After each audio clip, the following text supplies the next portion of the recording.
I'm AJ. I'm Sunny. I'm Randy, and this is Bourbon, Wine, and True Crime, a podcast where three reliable but at times questionable friends sit down once a week to drink together virtually and discuss true crime. Hello, ladies. Hello. Why, hello. What an accurate description that was. That was perfect. Very on point. Yeah, I'm like, I would actually put them together questionably reliable, but loving. I don't know. I think that's also accurate. Doing our best. We know that we can always rely on each other. However, the times and the windows that we were available to be reliable is questionable. Yeah, questionable. Very questionable overall. Very small. You can see that I'm joining you in having a spooky house as my background. It's very spooky. Is that a TED Talk book behind you? It sure could be. Extra spooky. Mm-hmm. But I still have not figured out how to do my background, so now I'm coming to you from the spare bedroom of my house, and it's lovely. It's very lovely. It's lovely. So this episode is going to wrap up spooky season for us, and it's kind of a true crime and also very spooky. So today we'll be talking about the Dyatlov Pass incident. Now, it's a lot of German names in this. I'm sorry to any, or wow, nope, not German, Russian. Not the same. Not a little different. Little different. Bit. I just woke up. It's fine. So there are a lot of Russian names in this, which I have done my very best to pronounce and will continue to do my very best, but just expectation management for everybody. Got it. All right. So on the 23rd of January in 1959, 9 experienced hikers began their skiing expedition across the northern Urals in Sverdlovsk Oblast in the Soviet Union. I am getting so excited about hearing your pronunciations throughout this. And can sweating. you do it in a Russian accent, please? Because that Absolutely would be great. Not. You know, that's not my jam. Everything would come out sounding Jewish grandmother-y. Oh my God, I have a small anecdote. Can I just say it really quick about Jewish mothers? So we were recently in Vegas to just have a vacation and to visit Sunny, and I went to go lay at the pool, and I'm laying out there just like minding my own business, and there's a lady like laying next to me, and she's on her phone, and she's like, I told my son that I'm in Vegas and he wants me to babysit. And I said, I'm sorry, I'm in Vegas and I can't be there. And he's like, well, when are you coming home? And she said, I'm coming home on Saturday. And he said, well, what time are you coming home on Saturday? And she said, I'm not going to be home till like 11 o'clock. And she's talking to a friend and she's like, I don't know what to tell him. There's nothing I can do. They don't want to bring the baby by him. There's nothing I can do. There's nothing I can do. So that's my response to everything now is there's nothing I can do. There's nothing I can do. I would have been like, hi, can we be best friends? I had to get up and walk away because I wanted to say that, like, and just like be like, can I just like listen to you talk? So she was like, I'm in Staten Island. They're in New Jersey. There's nothing I can help with it. There's nothing I can do. It was literally the best time. Like that moment. There's nothing I can do. All right. So anyway, sorry. I digress. Cute. Bringing it back. So Igor Dyatlov, he was the group leader, and with him were, bear with me, Yuri Doroshenko, Lyudmila Dumanina, Georgy Krivonishenko, Alexander Kolatov, Zenaida Kolmogorova, Verstim Slobodin, Nikolai Thibodeau Vrinolis, Semyon Zolotirov, and Yuri Yudin. Okay, we made it. We made it through. I'm so proud of you. Each member of the group was classified as a grade 2 hiker. And once they returned from their expedition, they would all be grade 3 hikers, which meant that they had completed 190 miles or 300 kilometers. And at the time, that was the highest grade that you could get in the Soviet Union. That's a lot of miles. So that is many. Sure is. Many miles. So much exercise. That's like 189 more miles than I've ever done. Same. So just keep that in mind that they were very experienced. The Sverdlovsk City Community of Physical Sport and Culture had approved for 11 people to go on the list. They had approved the hikers that were going to go to what is now known as Dyatlov Pass. And the last person was Semyon, but he was originally supposed to go with the Songren expedition group on a hike with similar difficulty, but instead at the last minute, he was added to the Dyatlov group. Do we know what it was called before it was called Dyatlov? What that range was called? It was, because I just put that together when you said that guy's name, and then I was like, oh, that's why it's called that. But was there a similarly creepy name? I'm pretty sure. So it was called the Dyatlov group because Igor Dyatlov was the group leader, but where they were going originally was the Sverdlovsk Oblast, which was the mountain that they were going to. I think I have it in here later on. The name, like the original name of the group, maybe. If not, I'll look it up and I'll add it. So the goal of the expedition was to reach Orton Mountain, which was about 6 miles from where the incident happened. On January 25th of 1959, they arrived in Vizhai, which was the last inhabited village in the northern part of the Soviet Union. They hung out in an inn in Vizhai for a few days, and then they began their journey on the 27th of January. And I saw that they had been like eating bread to prepare to get like, I guess like a carb load, which I thought was really cute. Mm-hmm. Carb up. Carb up. I enjoy a good carb load. That's all I'm saying. I was just picturing them just eating like whole loaves of bread, just like chomping on them, like not even bread slices or toast with butter, just like whole loaves of bread. On the 28th of January, one of their party members, Yuri Yudin, had to turn back due to severe knee and joint pain. So they were about a day into their journey, and then he was like, I can't. I was reading that his sciatic nerve had been acting up. Which, can you imagine walking for an entire day through this uninhabited wilderness all by yourself to get back to Vizhai? No. It's sciatic nerve pain. There's nothing I can do. There's nothing I could do. It works in every situation. There's nothing I can do. There's nothing I can do. What's for dinner? There's nothing I can do. Somebody spray paints in my battalion headquarters. There's nothing I can do. Nothing I can do. That's what I told him. There's nothing I can do. So now we're down to 8 hikers. On the 31st of January, they arrived at the edge of a highland area and began to prepare for their climb. And they'd also packed extra supplies and food in like a wooded valley that they would be able to retrieve on their way back, so they're not carrying everything, back and forth. The following day, they started their hike through the pass.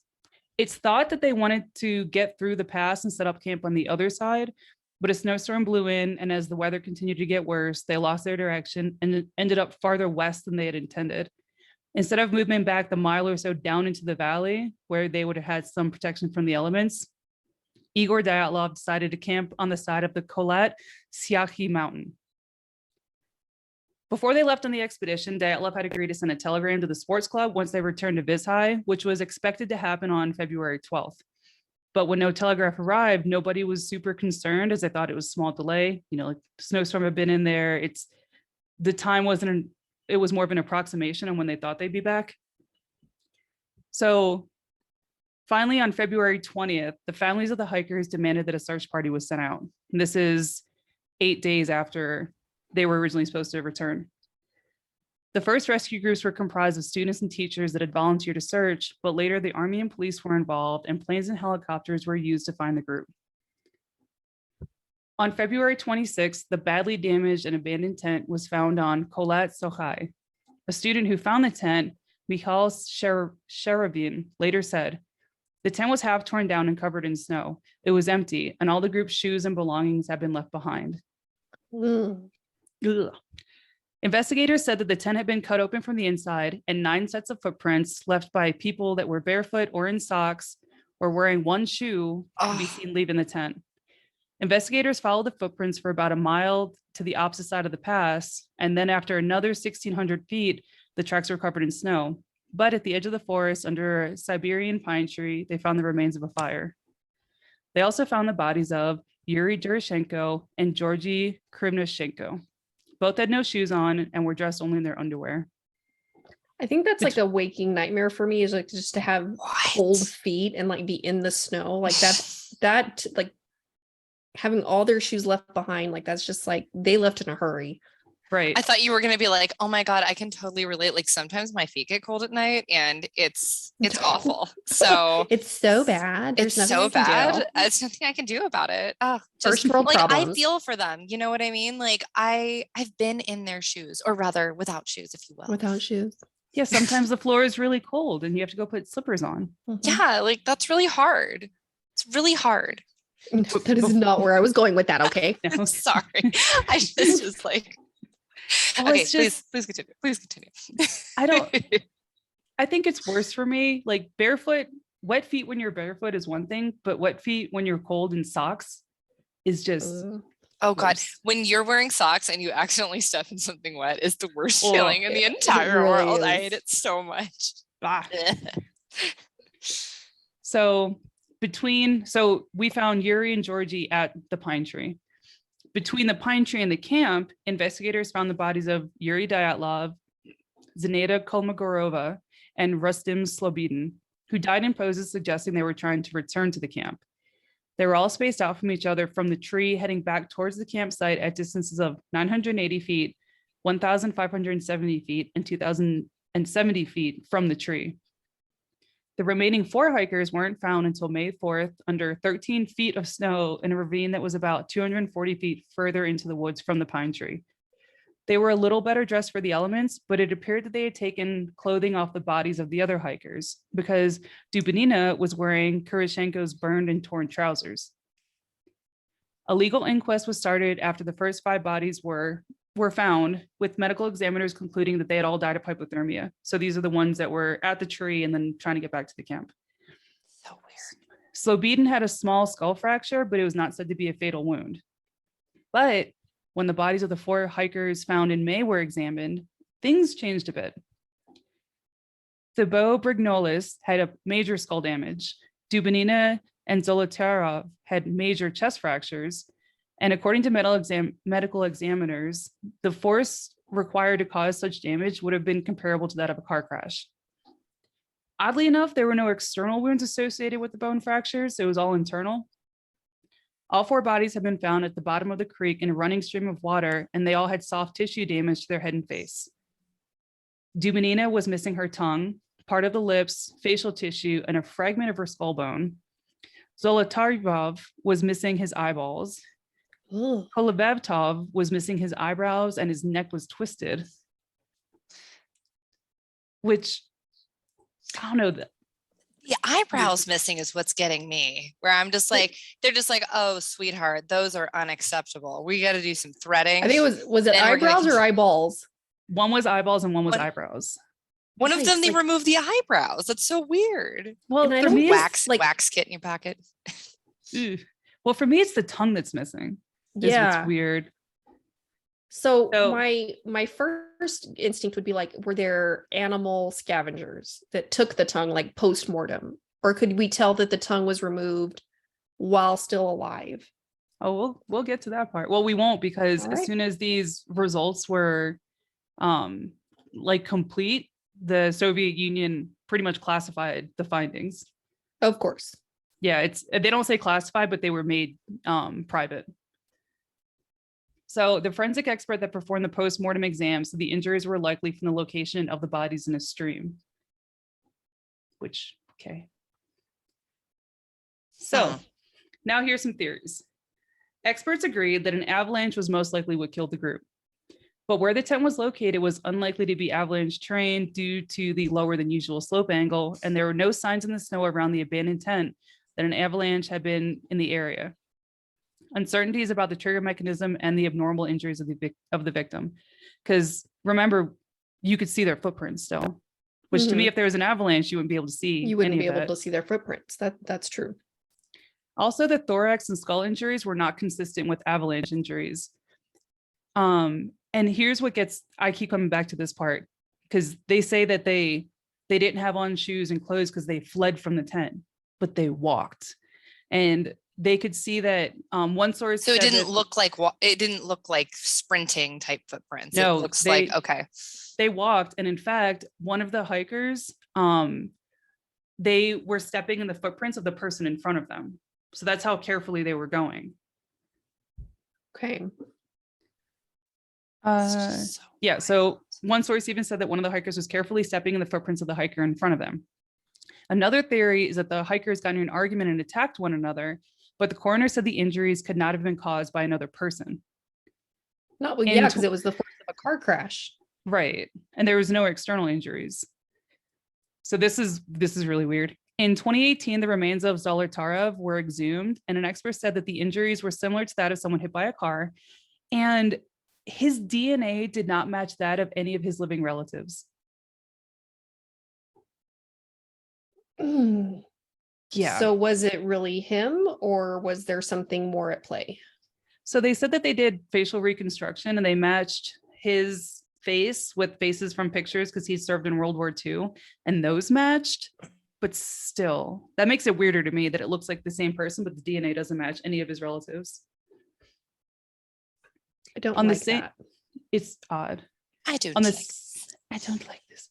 On the same night of the incident, another group of hikers, as well as various witnesses that came forward years later, reported seeing strange orange spheres in the sky to the north, which sounds like an odd, unrelated report, but they found radiation on some of the hikers' clothes. I remember reading that. So which people think points to military involvement with the incident. Did I tell you guys that fun fact that I'm slightly radioactive? Are you really? That's not surprising. Randy, that's why you sunburn. See, this is the reason. She just magnifies it and is like, no, you're basically a superhero. AJ, you were around, well, kind of like, so, you know, they had that massive, like, it was a weird kind of radiation related spill in the labs. Yes. Yep. On campus. Like, it was like 10 years prior, and it was improperly cleaned up. So that is the only explanation I can think of, because I was at the coroner's office and we were going through the part where they measure for radioactivity. Because if you're bringing in a John Doe and you don't know if they have like radiation beads, or like, you just need to know that kind of thing. And everyone's like, oh, interesting. They're walking through nothing. I walked through and it's like me. And I was like, that doesn't seem right. And I found out about the radioactive spill because we were doing like the annual radiation, safety thing. And they bring out the Geiger counter and it's like, wee. And I was like, is it supposed to be doing that? And they're like, yeah, don't worry about it. There was like an improperly cleaned up spill. And I was like, I love being here. I love that. That's exactly what we should worry about. Yep. So anyway, so there was an official inquest in 1959, but the results were sent to a secret archive. And in 1997, it was revealed that the negatives from Krivonchenko's camera was kept in the private archive of one of the investigators. So conspiracy theories were going wild after the results of the inquiry were made private, of course. So people thought it was the military, a Yeti, local indigenous people. So that one was completely debunked, because there's no evidence that anyone else is in the area. It was actually kind of shitty that they were accusing, I think it was called the Mali indigenous people in the area. They're reindeer hunters, or they like survive off of reindeer. But they were like, yeah, there's no reason they would do this, and they're also not violent. So stop that. Stop blaming marginalized groups. Exactly. In February of 2019, Russian authorities reopened the investigation, but they were only willing to explore 3 possibilities: an avalanche, a slab avalanche, or a hurricane. Good. All very a hurricane. Plausible. They said that there was no possibility. Isn't it completely that a crime landlocked? had been committed. It is complete. I couldn't find. I was looking to see how far Dyatlov Pass was from the nearest coast, but it's a land hurricane. It's thousands of miles from any coastline. Like, because that's how hurricanes work. You keep using that word. I do not think you know what that word means. So yeah, they only those 3 things, which, if you remember, an avalanche has already been debunked. They said there was 0 evidence of it. A hurricane is just completely ridiculous, because there's no way a hurricane would, I think, even, I'm not a meteorologist, but I feel like with so many mountains, that would mess with the hurricane's path, even if there was like a slim possibility of it getting that far inland. But those are the only 3 I could see the possibility of high wind, but hurricane with water, like, I don't think so. I mean, and I'm no geography major by any stretch of the imagination. I can't tell my left from my right, but I'm fairly certain that hurricane implies a lot of water. Well, high speed wind. I'm just picturing them sitting in a room like, okay, avalanche, like, okay, that's a possibility, like slab avalanche. Okay, good job, Steve. And then there's like Brad, hurricane. Sure. Yeah. He's like the Ringo Starr of Pencil that in. Pencil that in. We're gonna put that on the refrigerator. There you go. That's a great guess. We're really proud of you. We're gonna keep spitballing though. Let's keep going. Yeah. Let's circle back around to that. But put a pin in it. Put a pin in it. Put a pin in it. But there was also no reported hurricanes in the region at that time. So the final theory is that there was a slab avalanche. But scientists have said that while that would have caused some bodily damage, it would have not have caused life-threatening injuries. And actually, I think in May of 22, the slab avalanche theory was brought back up. It was kind of interesting. They recreated that scenario using the CGI that they used in the movie Frozen with how snow moves. Yeah, I read. Oh, yeah. Mm-hmm. Yes. So, but here's my issue with it, because the Soviet Union said that the reason why, because some of the biggest problems is they didn't flee the tent, they walked, and then they weren't dressed appropriately. It was like negative 20 degrees below zero Fahrenheit. And the Soviet Union was like, they just weren't experienced enough, and they just fled without their clothes. But these were level 2. They were very experienced hikers, and people said that their level of experience, there is no way that they would have left. Like, they knew that they were going to their death if they left without the proper clothing and boots and everything. So like what it sounds like is the way they fled would make it seem like they fled in a hurry. But the other evidence of like the footprints and the way they were walking one behind the other would suggest that they left in a more planned way. Controlled, yeah. There you go, controlled, like more of a slower path. Because here's what I think. If I was in that scenario and, say it's the three of us and we're in a tent, I think I forgot to mention it. They didn't leave out the front door of the tent. They cut a hole into the tent. Yeah, you said that way. So if I'm with the three of you and we're walking to the tree line and I'm walking in you guys' footprints in front of me, that tells me that I don't want them to know how many people are leaving the tent. Yeah. But like, who are they hiding from? Like, who are they trying to conceal that evidence from? So there are some really interesting theories, and the slab avalanche seems the most likely, but for me, it still doesn't quite fit all the circumstances because, again, they left without clothes. It's the best proven theory, and I think the most likely, but still if I'm in a tent and the slab avalanche happens and like somebody has a skull fracture, they're obviously going to be disoriented. I'm not walking from the tent. And if I am walking, I'm taking the time to grab my clothes and grab my shoes and grab something to be able to survive for a little bit until we can get back to our tent. So they have no idea. No idea. It just doesn't, it fits better than most theories, but to me, it still doesn't fit. So that is the still mostly unsolved story of the Dyatlov Pass incident, where 9 experienced hikers mysteriously lost their lives. I feel like it's like okay, go ahead. Sorry. Well, so I was going to say, after, there's now a monument that's in the area to the hikers, and we'll post some pictures. The pictures are haunting, I think, just because that they're all dead, of the camera that they recovered of them just, hanging out and having a good time. But what happened? That's just so crazy. Yeti, I mean, I think it's probably the most likely solution, but oh my gosh. People have said that parachute mines that were, so one of the other theories, I think I forgot to annotate this, they have these things called parachute mines, which it sounds like it's just a mine that drops in and then bursts from above the ground. They said the injuries of the hikers are consistent with them being hit by a parachute mine. And also that area was pretty uninhabited, and the military were known to test weapon systems in that area. I feel like it's, as like people, all three of us are highly scientific, but also very open-minded. And I always like come back to like Spock from Star Trek when he's like, the most likely answer, however improbable, can still be possible. It's Occam's razor. Yeah, exactly. So it's like, yes, it's possible that it was this type of avalanche, but there's a lot of evidence to like push that away. Well, to me, it's suspicious that the Russian government was like, we're only, instead of just, hey, we're going to go in and try to figure out what happened, it's we're going to go in and we're only going to explore these 3 possibilities, one which was already disproven and one which is probably impossible. Here it is. I'm gonna take when that you approach eliminate the impossible, whatever remains, however improbable, must be the truth. There it is. That's what it was.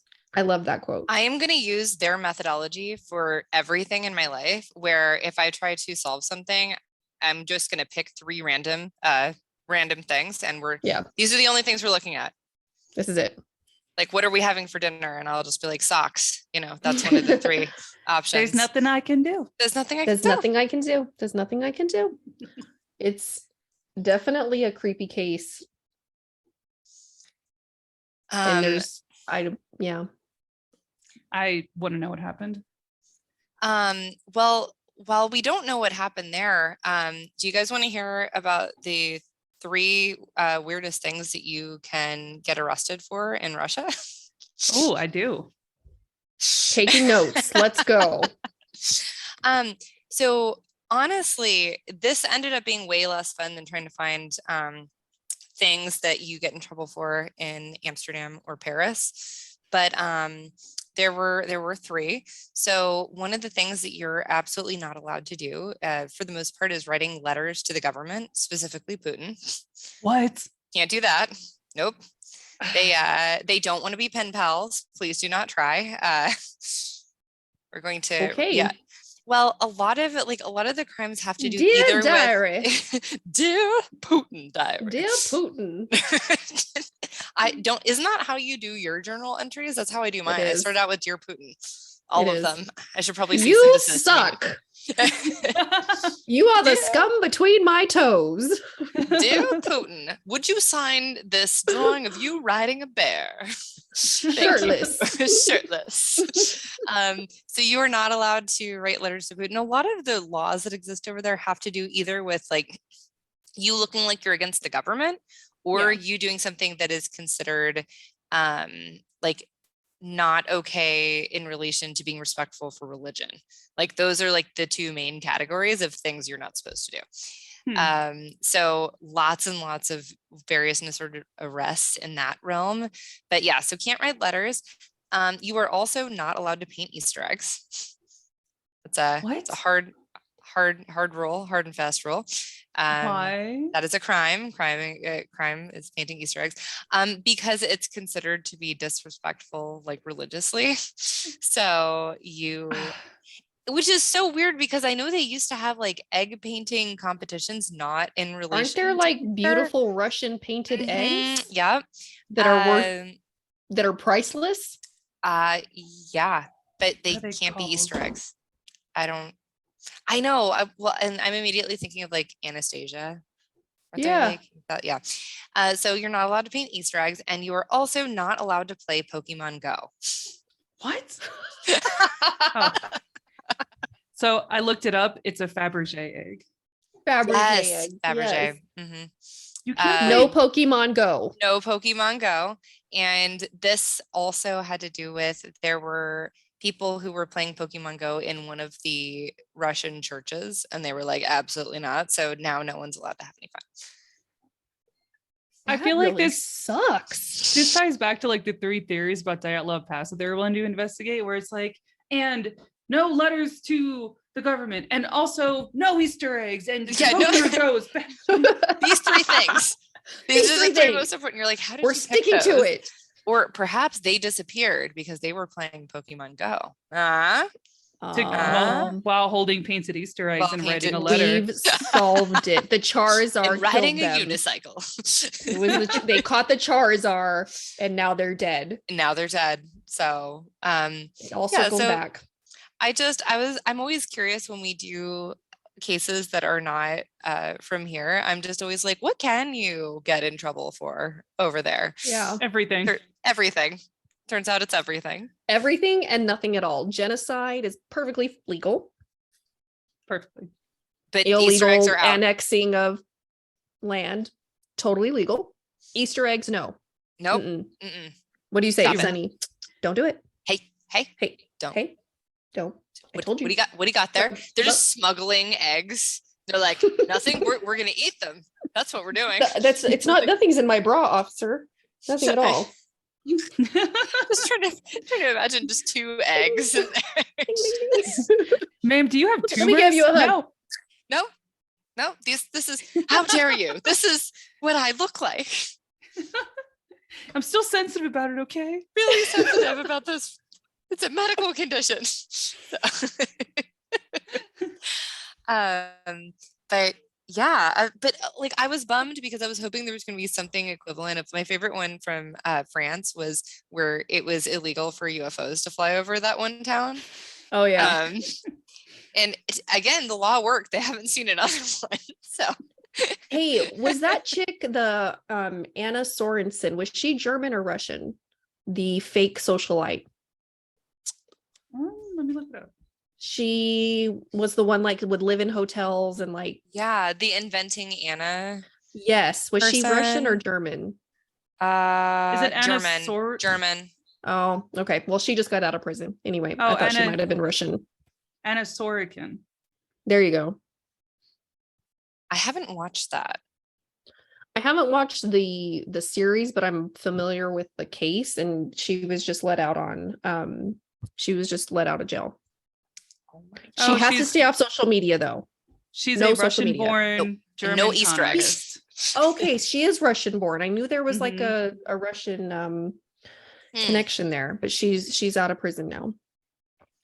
Let's see. She's born in Russia and then moved to Germany, which is yeah, I remember that was so weird. I can't remember what I had for breakfast yesterday, let alone this very complicated lie on what my life is. I know. Can you imagine trying to keep track of that? Do you think she had like Excel spreadsheets? I'd have to have Excel spreadsheets. I feel like she might have. She was very well versed. Like maybe we cover her at some point. I don't know, but she is something else. Oh, but she's you guys. Russian. Speaking of things that are like Netflix things that are coming out. Oh my God, I just saw it. It was a case that I covered like a really long time ago. The Assassins? No, it wasn't the Assassins. The meat shower. I think it was Meat Shower. No, it was which I'm forever traumatized by. Shh, it's fine. New Netflix, True Crime. I think. Oh my gosh, what? Okay, see now it's gone. I saw it this morning where I was like, oh my God, that's the thing, and now the thing is gone. It's not Dahmer. Nope, sure wasn't. Oh. No, it just hit, and I am trying to remember. Oh, The Watcher. What is it? Remember it? Watcher? Yeah, the guy who was sending like he would send letters and he's like, I'm watching you, and it was like people that were living in this one house. Oh, yeah. Do you remember? Yes. It was The Watcher. That's AJ. He'd sent letters to this one family in this home for like years and years and years. Like, yes. Oh, these are your kids' names. And he was like a stalker that was sending letters, and I vaguely remember that now. And I covered it because I was like, "What is happening?" But yeah, so that just came out. Okay, and so we should probably redo that episode. So we had talked about like having me do that as a much deeper dive, like because there's a lot there, and I think this would be a great time, like a great time to do it because I think so. It just came out. So, yeah, because it's a true story and it's real creepy. It is creepy. Let's do it. Okay. Well, ladies, is that all we got? Yeah. So don't forget to leave us a kind review. Find us on Instagram and Facebook at Bourbon Wine and True Crime. You can also send us an email at bourbonwineandtruecrime@yahoo.com. And until next time, bye. There's nothing I could do about it. Love you. There's nothing. Love you. I Bye. Bye. There's nothing I could do. Talk to you later.